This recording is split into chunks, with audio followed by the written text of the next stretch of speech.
Hi hello welcome to my channel Vamsi homeo clinic. வணக்கம் வணக்கம் வணக்கம் மக்களே. நான் டாக்டர் அனந்தநாயகி, ஹோமியோ டாக்டர்.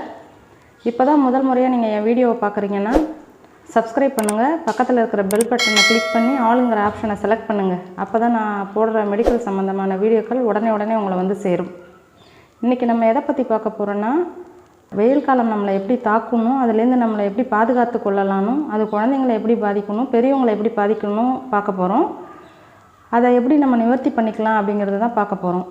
இன்றைக்கி வந்து இந்த சம்மரில் வந்து குழந்தைங்களை வந்து எப்படிலாம் தாக்கும் அப்படின்னு பார்த்தோம்னா, பெரியவங்களை எப்படிலாம் தாக்கும் அப்படின்னு பார்க்குறப்போ, இப்போ வந்து சம்மர் வந்து குழந்தைங்களுக்கு பெருசாக பாதிப்பு ஏற்படுத்துனா ஹீட் பாயில்ஸ், அதாவது சூட்டு கொப்பளம், நிறைய சூட்டு கொப்பளம், அதுக்கப்புறம் வேர்க்குரு, அதுக்கப்புறம் இச்சிங், அதுக்கப்புறம் டயர்ட்னஸ்ஸு, சாப்பிடாமல் இருப்பாங்க, இந்த மாதிரி நிறைய கம்ப்ளைண்ட்ஸ் வரும். இப்போ ஹீட் கொப்பளம் இப்போ பார்த்தீங்கன்னா ஓபிடியிலே டெய்லிக்கும் பார்த்தீங்கன்னா நிறைய மூக்கில் கட்டியோட, மூக்கில் நெத்தியில் வாயை சுற்றி கட்டியோட ஒரு 5 வயசுலேருந்து 10 வயசு குழந்தைங்க, 3 வயசு குழந்தைங்க, இந்த மாதிரி நிறைய குழந்தைங்கள கூட்டிகிட்டு வராங்க பேரண்ட்ஸ். ஒரு நாளைக்கே ஒரு 20-30 கேஸ் வருது.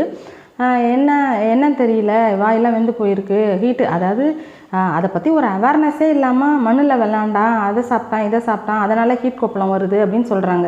ஆக்சுவலி அவங்களுக்கு சொல்லி நம்ம எக்ஸ்பிளைன் சொல்கிறோம். அதாவது இந்த சம்மர்னால, இந்த வெயில்னால தான் இந்த மாதிரி ஹீட் கொப்பளம் வருது, தண்ணி நிறையா குடிக்க சொல்லணும், வெயிலில் அலைய விடாதீங்க, குழந்தைங்கள வீட்டில் வச்சுக்கோங்க, அதாவது எங்கேஜராக குழந்தைங்கள வீட்டில் வச்சுக்கோங்க, வெளியில் போக வேண்டாம். சப்போஸ் அப்படியே வெளியில் போகிறதுனா காலையில் 11 மணிக்குள்ளார வெளியில் கூட்டிகிட்டு போயிருங்க. அதுக்கப்புறம் போகணுன்னா 4 மணிக்கு மேலே, அட்லீஸ்ட் அந்த 11 to 4 வந்து வீட்டில் குழந்தைங்கள வச்சுக்கிறது நம்மளுக்கு ரொம்ப முக்கியமான ஒன்று. இன்னொன்று அவங்கள நம்ம சொல்கிறோம், குழந்தைங்க இந்த சம்மரில் பார்த்திங்கன்னா விளையாட, ஆட்டம் போட தான் ஆசைப்படுவாங்க. அப்போ நம்ம என்ன பண்ணலான்னா, குழந்தைங்களுக்கு வந்து இண்டோர் கேம்ஸ் நிறைய ப்ரொமோட் பண்ணலாம். இண்டோர் கேம்ஸ் பார்த்திங்கன்னா செஸ்ஸு, பல்லாங்குழி, கேரம் போர்டு, லூடோ, அந்த மாதிரி நம்ம நிறைய அவங்கள எங்கேஜராக வச்சுக்கலாம். நான்லாம் பார்த்திங்கன்னா என் குழந்தைக்கு வந்து பல்லாங்குழி தான் இப்போ கற்றுக் கொடுத்துருக்கேன். அவள் ரொம்ப இன்ட்ரெஸ்ட் ஆகி, வாமா பல்லாங்குழி விளாட்லான்னு என்னை போட்டு டார்ச்சர் பண்ணிகிட்டு இருக்கேன். அந்தளவு அவங்க வந்து ரொம்ப இன்ட்ரெஸ்டட் ஆகிடுறாங்க. நம்ம அப்படி கொண்டுட்டு போகிறப்ப அவங்களுக்கு மன ரீதியாகவும் உடல் ரீதியாகவும் இந்த ஃபோன் அதெல்லாம் அவாய்ட் பண்ணிவிட்டு, அது விளையாடுறப்போ வெயிலுக்கும் எக்ஸ்போஷர் ஆக மாட்டாங்க, கொஞ்சம் சேஃபாகவும் வீட்டில் இருப்பாங்க. இப்போ நிறைய பேர் கேட்குறாங்க, இப்போ ஏசி யூஸ் பண்ணலாமா, குழந்தைங்களுக்கு ஏசி யூஸ் பண்ணலாமான்னா தாராளமாக யூஸ் பண்ணலாம். யூஸ் பண்ணாமல் இருக்கவே முடியாது இப்போ இருக்கிறப்போ. ஆனால் அதை நல்லா ப்ராப்பராக க்ளீன் பண்ணி நம்ம வச்சுக்கிறது, ஏசியை வந்து ப்ராப்பராக க்ளீன் பண்ணிவிட்டு அந்த சர்வீஸ்ன்னு சொல்லுவாங்க இல்லையா, அதெல்லாம் பண்ணிவிட்டு குழந்தைங்களுக்கு யூஸ் பண்ணுறது ரொம்ப நல்லது. சில பேர் கேட்குறாங்க, ஏசியோட எங்களுக்கு ஏசியே பத்தலை, அது கூட சேர்த்து ஃபேன் போட்டுக்கலாமான்னு. ஃபேன் போட்டுக்கலாம், தப்பு கிடையாது. பட் எதனால் போடக்கூடாதுன்னு சொல்லுவோன்னா, அந்த ஹீட்டை வந்து அது வெளியில் தள்ளாமல் சுற்றி நமக்கு ஒரு ரூம்குள்ளாரே வச்சுருக்கிறதுனால இன்னும் நமக்கு அது பாதிப்பு வரும். அப்படிங்கிறதுனால தான் நம்ம வந்து அது யூஸ் பண்ண வேணாம், ஏசி யூஸ் பண்ணுறப்போ ஃபேன் யூஸ் பண்ண வேணாம் அப்படின்னு சொல்லுவோம். அதர்வைஸ் வேறு எந்த காரணமும் கிடையாது.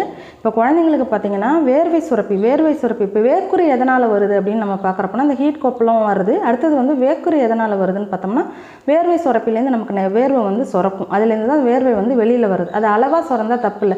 அது இப்போ சம்மரில் பார்த்திங்கன்னா அதிகமாக சுரக்கிறதுனால என்ன ஆகும்னா, அந்த டியூப்ஸ் எல்லாம் அடைச்சிக்கும். அது மூலமாக தான் அந்த வேர்க்குரெல்லாம் வருது. அதுக்கு பேர் பார்த்திங்கன்னா நமக்கு வந்து மிலேரியா அப்படின்னு சொல்லுவாங்க. அது ரெட் கலராக இருக்கிறதுனால மிலேரியா ரூப்ரா அப்படின்னு சொல்லுவாங்க. அது குழந்தைங்களுக்கு பார்த்திங்கன்னா காமனாக வர ஒன்று. அதுங்க என்ன பண்ணுங்கன்னா, அந்த வேர்க்குரு, அந்த மிலேரியா ரூப்ரா வந்து ரொம்ப இச்சிங்கோடு வரக்கூடியது. சொரிஞ்சு பார்த்திங்கன்னா ஸ்கின் ரேஷஸ்லாம் வந்துடும் குழந்தைங்களுக்கு. அது ஸ்கின்னை ரொம்ப நல்லா டேமேஜ் பண்ணும். அதுக்கப்புறம் அதை சொரிஞ்சிட்டு இங்கே கையை வைக்கிறது, அங்கே கையை வைக்கிறதுங்கிறதுனால நிறைய கிராஸ் இன்ஃபெக்ஷன்லாம் வரும்.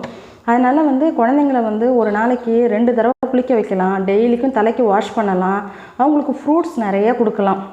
இப்போ ஃப்ரூட்ஸ் நிறையா கொடுக்குறப்ப பார்த்திங்கன்னா சாலிடாகவே பழத்தை உரித்து சாப்பிடுங்க அப்படின்னு நம்ம சொல்லலாம். அவங்களுக்கு நம்ம ஜூஸ் போட்டு கொடுக்குறோம். இப்போ ஜூஸ் போட்டு கொடுக்குறோம், தப்பு கிடையாது. பட் வந்து அதில் இருக்கிற கலோரிஸ்லாம் வேஸ்ட் ஆகாமல் இருக்கணும்னா ஃப்ரூட்டாக கொடுத்து பழக்கிறது ரொம்ப பெட்ரு. அப்படியே நம்ம ஜூஸ் போட்டு கொடுக்கணுன்னாலும் அவங்களுக்கு வந்து அதை வடிகட்டாமல் சக்கரை போடாமல் கொடுத்தோம்னா இன்னும் கொஞ்சம் எனர்ஜியாக, அவங்களுக்கு நல்ல ஹெல்த்தியாக, நியூட்ரிஷனாக இருக்கும். அந்த மாதிரி நம்ம செய்யலாம். எல்லாத்தையும் நம்ம வடிகட்டி எடுத்துகிட்டு அந்த ஃபைபர்ஸ்லாம் கிடைக்காம பண்ணுறதுனால ஒரு யூஸும் கிடையாது.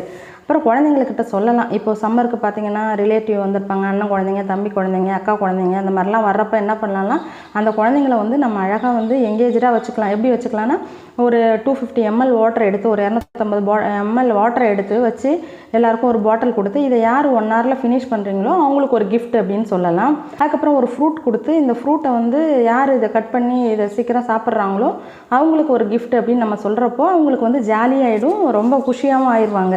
நம்ம கிஃப்ட் கொடுக்கணுன்னா பெருசாலாம் கொடுக்க வேண்டிய அவசியம் இல்லை. ஒரு பென்சில், ஷார்ப்னர், எரேசர், ஒரு கிரையான்ஸ் அந்த மாதிரி கொடுத்தோம்னா அவங்க வந்து சீக்கிரமாகவும் அதை காலி பண்ணிடுவாங்க. அவங்க வந்து யார் வின்னருங்கிறதுக்காகவே அவங்க வந்து சாப்பிட்டு காலி பண்ணிடுவாங்க. அந்த வாட்டரையும் நம்ம வந்து வாட்டர் இன்டேக் நிறைய குழந்தைங்களை எடுக்க வைக்கிறதுக்கு இது ஒரு மெத்தடாகவும் இருக்கலாம். இப்போது 1 வயசு 2 வயசு இருக்கிற குழந்தைங்களுக்கெல்லாம் பார்த்திங்கன்னா வெளியில் கூட்டு போகிறத நிறைய அவாய்ட் பண்ணுறது ரொம்ப நல்லது. ஏன்னா அவங்களுக்கு வந்து இந்த ஹைப்போதலாமஸ், அதாவது ஹைப்போதலாமஸ் தான் நம்ம உடம்புல இருக்கிற தெர்மா ரெகுலேட்டர் அப்படின்னு சொல்லுவோம். இந்த சின்ன குழந்தைங்களுக்கு பார்த்திங்கன்னா இந்த பேசல் கேங்லியான்லாம் சரியாக வளர்ச்சி அடையாததுனால என்ன பண்ணுன்னா அவங்களுக்கு வந்து அந்த தெர்மல் லெவல், அதாவது பாடி டெம்பரேச்சரை மெயின்டைன் பண்ணுறது கஷ்டமாக இருக்கிறதுனால அந்த குழந்தைங்க நிறைய அஃபெக்ட் ஆயிடுவாங்க. அதனால் இந்த 2 வயசுக்குள்ளார இருக்கிற குழந்தைங்களை வெளியில் கூப்பிட்டு போகிறது ரொம்ப அவாய்ட் பண்ணிக்கிறது நல்லது. அதே தான் பெரியவங்களுக்கு வயசாகிறதுனால மூளையில் இருக்கிற செல்ஸ்லாம் அட்ரோஃபி ஆக ஆரம்பித்து அவங்களுக்கும் அந்த ஹைப்போதலாமஸில் இருக்கிற பேசல் செல்ஸ்லாம் பார்த்திங்கன்னா அவ்வளோவா வேலை பார்க்காதனால அவங்களும் ஈஸியாக எக்ஸாஸ்ட் ஆகிடுவாங்க. அதனால் சின்ன குழந்தைங்க பெரியவங்க இவங்க 2 பேரையுமே, அதாவது வயசானாலும் குழந்தைங்க அப்படின்னு தானே சொல்லுவாங்க, அவங்க 2 பேரையும் நம்ம வந்து சேஃபாக வீட்டில் வச்சுக்கிறது ரொம்ப நல்லது. இந்த பெரியவங்க அப்போ கண்டிப்பாக நம்ம வெளியில் போயே ஆகணும், நம்ம அதை தவிர்க்க முடியாது அப்படின்னு பட்சத்தில் வெளியில் போகிறப்போ அவங்க வந்து ஒரு நல்ல காட்டன் ட்ரெஸ்ஸாக யூஸ் பண்ணிக்கலாம். டைட் ட்ரெஸ்ஸாக யூஸ் பண்ணாமல் காட்டன் ட்ரெஸ் யூஸ் பண்ணிக்கிட்டு ஒரு குடை எடுத்துகிட்டு போகிறது. இப்போ குடையுமே பார்த்திங்கன்னா கருப்பு கலர் குடை இல்லாமல் கலர் குடை எடுத்துக்கலாம். ஏன்னா இப்போ ட்ரெஸ்ஸுமே பார்த்திங்கன்னா நம்ம வந்து டார்க் கலர் ட்ரெஸ் யூஸ் பண்ணாமல் ஒரு லைட் கலர் ட்ரெஸ் போட்டுக்கிறது நல்லது. ஏன்னா டார்க் கலர் ட்ரெஸ் பார்த்திங்கன்னா ஈஸியாக வந்து சன்லைட்டில் வந்து அப்சர்வ் பண்ணி வச்சுக்குமே தவிர ரிஃப்ளெக்ட் பண்ணாததுனால நம்ம அதை போட வேண்டாம் அப்படின்னு சொல்கிறோம். மற்றபடி நம்ம வேறு எந்த ரீசனும் கிடையாது. அதனால் அந்த டார்க் கலர் ட்ரெஸ், அந்த பிளாக் கலர் ட்ரெஸ்லாம் அவாய்ட் பண்ணுறது ரொம்ப நல்லது. இப்போது இயற்கையாக வந்து பார்த்திங்கன்னா நமக்கு வந்து எவ்வளவோ இயற்கை வந்து இந்த கோடை காலத்தில் வந்து நம்மளை பாதுகாக்கிறதுக்கு அள்ளி அள்ளி நிறைய கொடுக்குது.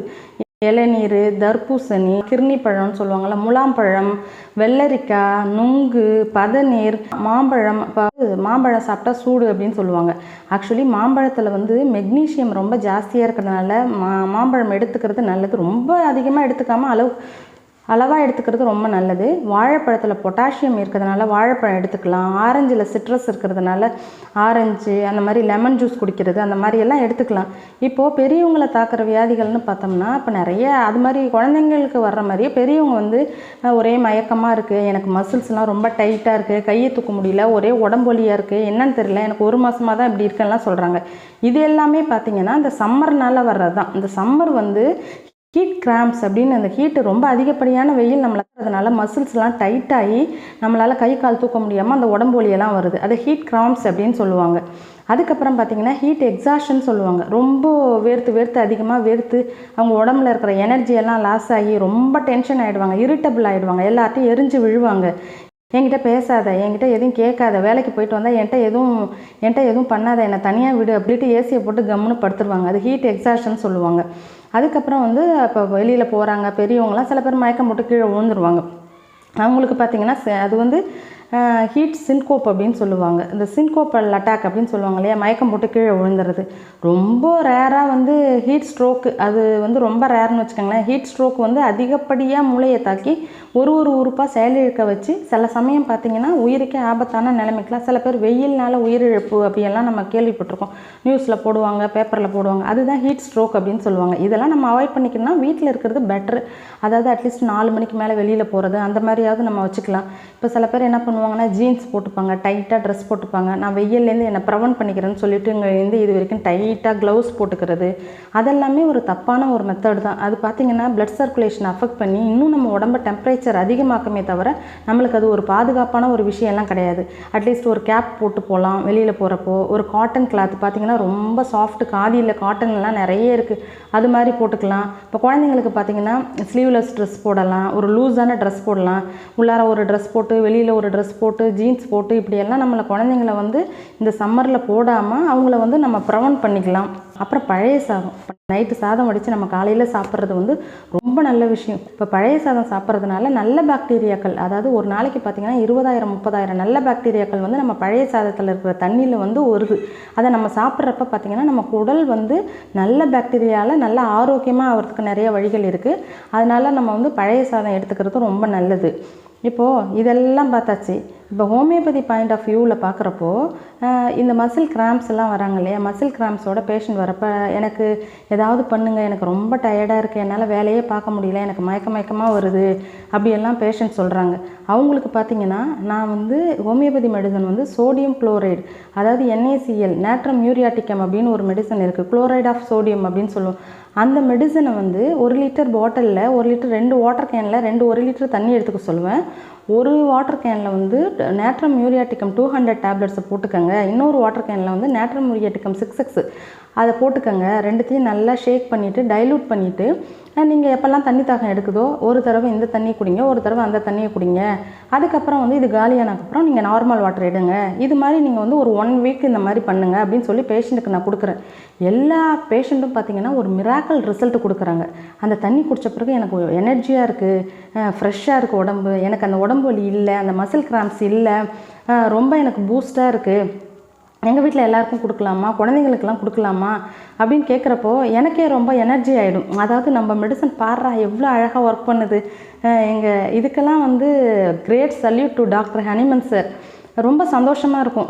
1 வயசு குழந்தைக்கெல்லாம் கொடுக்கலாமா, தாராளமாக கொடுக்கலாம். 1 வயசு குழந்தைங்களுக்கு பார்த்திங்கன்னா நான் அவங்களுக்கு எப்படி ப்ரிஸ்கிரைப் பண்ணுறேன்னா, நான் எப்படி பண்ணுறேன்னா, இப்போ குழந்தைங்களுக்கு ஒரு 10 வயசுக்குள்ளார இருக்கிற குழந்தைங்களுக்கு வந்து ஒரு 250 ml ஆஃப் வாட்டரில் வந்து நேட்ரம் மியூரியாட்டிக்கம் 30 எடுத்துக்கோங்க. இன்னொரு பாட்டிலில் வந்து நேட்ரம் மியூரியாட்டிக்கம் 3X எடுத்துக்கோங்க. அதை கலந்து 1 வீக் கொடுங்க அப்படின்னு சொல்கிறப்ப அந்த குழந்தைங்களுக்குமே வேர்க்குரெல்லாம் சரியாயிடுச்சு, வேர்க்குரெல்லாம் பொரிஞ்சிருச்சு. நான் வந்து முன்னாடி வந்து நுங்கெல்லாம் எடுத்து மேலே அப்ளை பண்ணுவேன், அந்த குழந்தைக்கு பொரிஞ்சிரும். இப்போ இந்த மெடிசன் போட்ட உடனேவே எனக்கு வந்து வேர்க்குரெல்லாம் சரியாக போச்சு, அந்த கொப்பலெல்லாம் அமுங்கிருச்சு அப்படின்னு வந்து நிறையா பேர் சொல்கிறாங்க. இது எங்கள் மாமா வீட்டுக்கு கொடுக்கலாமா, எங்கள் அத்தை வீட்டுக்கு கொடுக்கலாமா, எங்கள் அக்காவுக்கு வாங்கி கொடுக்கலாமா, அந்த மாதிரி நிறைய கேட்குறாங்க. தாராளமாக கொடுக்கலாம். நீங்கள் வந்து சப்போஸ் கிட்னி பேஷண்ட்டாக இருக்கீங்கன்னா நீங்கள் டாக்டர் பக்கத்தில் இருக்கிற ஹோமியோ டாக்டரை கன்சல்ட் பண்ணிவிட்டு தாராளமாக எடுத்துக்கலாம். அவங்களுமே எடுத்துக்கலாம். பட் வந்து அவங்களுக்கு யூரியா கிரியாட்டினைன் எதுவும் எலிவேட் ஆகிடாமல் இருக்கிறதுக்கு என்ன பொட்டன்சியில் சாப்பிட்லாம், என்ன ஹெல்த் கண்டிஷன் இருக்குன்னு உங்கள் டாக்டரை கன்சல்ட் பண்ணிவிட்டு நீங்கள் தாராளமாக அந்த மெடிசன் எடுத்துக்கலாம். அதாவது இந்த நேட்ரம் மியூரியாட்டிக்கம் வந்து என்னென்னா அதில் பார்த்தீங்கன்னா இப்போ சம்மரில் பார்த்தீங்கன்னா அதில் வந்து இருக்கும் அக்ரவேஷன் அமிலரேஷன் அப்படி இருக்கும். அக்ரவேஷன் அமிலரேஷன் என்னென்னா ஹோமியோபதி பாயிண்ட் ஆஃப் வியூவில் எப்போல்லாம் அந்த நோய் அதிகமாகுது, எப்போல்லாம் அந்த நோய் கம்மியாகுது, அதிகமாகிறத அக்ரவேஷன் சொல்லுவோம், கம்மியாகிறத அமிலரேஷன் சொல்லுவோம். சில பேஷண்ட் சொல்லுவாங்க, நான் வந்து இப்போது உட்காந்துருந்தேன்னா எனக்கு கால் வலி பரவாயில்ல, நான் நடந்தேன்னா எனக்கு வந்து அதிகமாகுது, இப்போ உட்காந்துருந்தேன்னா பரவாயில்ல அப்படிங்கிறப்போ ரெஸ்டிங் பொசிஷனில் நல்லா இருக்குது அப்படிங்கிறது அமிலரேஷன். இப்போ வாக்கிங்கில் உங்களுக்கு அதிகமாகுதுன்னா அது அக்ரவேஷன் சொல்லுவோம். அதுமாரி ஹெட்டேக் பார்த்தீங்கன்னா ஹெட்டேக் வந்து நான் சம்மரில் வெளியில் போனேன்னா, வெளிச்சத்துக்கு போனேன்னா, வெயிலில் போனேன்னா எனக்கு அதிகமாகுது, அப்போ வந்து சன்லைட் அக்ரவேஷன் சொல்லுவாங்க. இப்போ இந்த homeopathy aggravation point of natrum muriaticum பார்க்குறோம்னா சன்ரைஸ் டு சன்செட் அக்ரவேஷன். அதாவது இந்த கம்ப்ளைண்ட்ஸ் பூராவும் எப்படி வருது, இந்த சம்மர்னால் வர்ற இந்த ஹீட் எக்ஸாஷன், ஹீட் கிராம்ப்ஸு, இந்த ஓவர் சென்சிட்டிவ்னஸ்ஸு, இந்த டென்ஷன், இரிட்டபிலிட்டி எல்லாமே பார்த்திங்கன்னா இந்த சூரிய உதயத்துக்கு அப்புறம் தான் வருது. அதுக்கப்புறம் அவங்களுக்கு வந்து வெயில் தனியாக அவங்க மென்டல் ரிலாக்ஸேஷன் வராங்க. அதை வந்து இந்த நேட்ரம் மியூரியாட்டிக்கத்தில் பார்த்திங்கன்னா சன்ரைஸ் டு சன்செட் அக்ரவேஷன் இந்த சமயத்தில் தான் அது அதிகமாகுது அப்படின்னு சொல்லியிருப்பாங்க. மிக அற்புதமாக ஒர்க் பண்ணுது இந்த மெடிசன். நான் கொடுத்த எல்லா பேஷண்ட்டுக்கும் சக்ஸஸ் ரிசல்ட். எனக்கு உடம்பு வலியே இல்லை, இப்போ எனக்கு வந்து பிரிஸ்காக இருக்குது அப்படின்னு சொல்லி எத்தனையோ பேஷண்ட் வாங்குறாங்க. நீங்கள் பக்கத்தில் இருக்கிற டாக்டரை கன்சல்ட் பண்ணி இந்த நேட்ரம் மியூரியாட்டிக்கம் மெடிசனை வந்து இந்த மாதிரி நீங்கள் எடுத்துக்கலாமா, டாக்டரை கன்சல்டேஷனோடு நீங்கள் எடுத்துக்கிட்டிங்கன்னா கண்டிப்பாக நீங்கள் வந்து இந்த ரேஷஸ்ஸு, ஹீட் பாயில்ஸு, கிராம்ப்ஸு, ஓவர் சென்சிட்டிவ்னஸ்ஸு, இப்போ அந்த மெடிசனில் பார்த்தீங்கன்னா அந்த மைண்டுமே பார்த்தீங்கன்னா ஓவர் சென்சிட்டிவ்னஸ்ஸு, இரிட்டபிலிட்டி, அப்படியே ரொம்ப சேட் அப்படியெல்லாம் இருக்கும். அது ஒரு டிப்ரெஷன். அதாவது நேட்ரம் மியூரியாட்டிக்கம் வந்து ஒரு ஸ்ட்ரெஸ் பர்ஸ்டர் அப்படின்னு சொல்லுவோம். அதாவது அவ்வளோ அற்புதமான மெடிசன். ஓஆர்எஸ் அதை விட தாண்டி இந்த மெடிசன் நல்லா ஒர்க் பண்ணுது. அதனால் நீங்கள் பக்கத்தில் இருக்கிற டாக்டரை கன்சல்ட் பண்ணிவிட்டு நீங்கள் தாராளமாக இந்த மெடிசனை எடுத்துக்கலாம். எல்லாரும் இந்த மெடிசனை எடுத்து ஆரோக்கியமாக நலமுடன் இந்த சம்மரை கடக்கிறதுக்கு நான் கடவுள்கிட்ட பிரார்த்தனை பண்ணிக்கிறேன். மீண்டும் அடுத்த வீடியோவில் உங்களை சந்திக்கும் வரை உங்களிடமிருந்து நன்றி கூறி விடைபெறுவது உங்கள் டாக்டர் ஆனந்தநாயகி. நன்றி, வணக்கம்.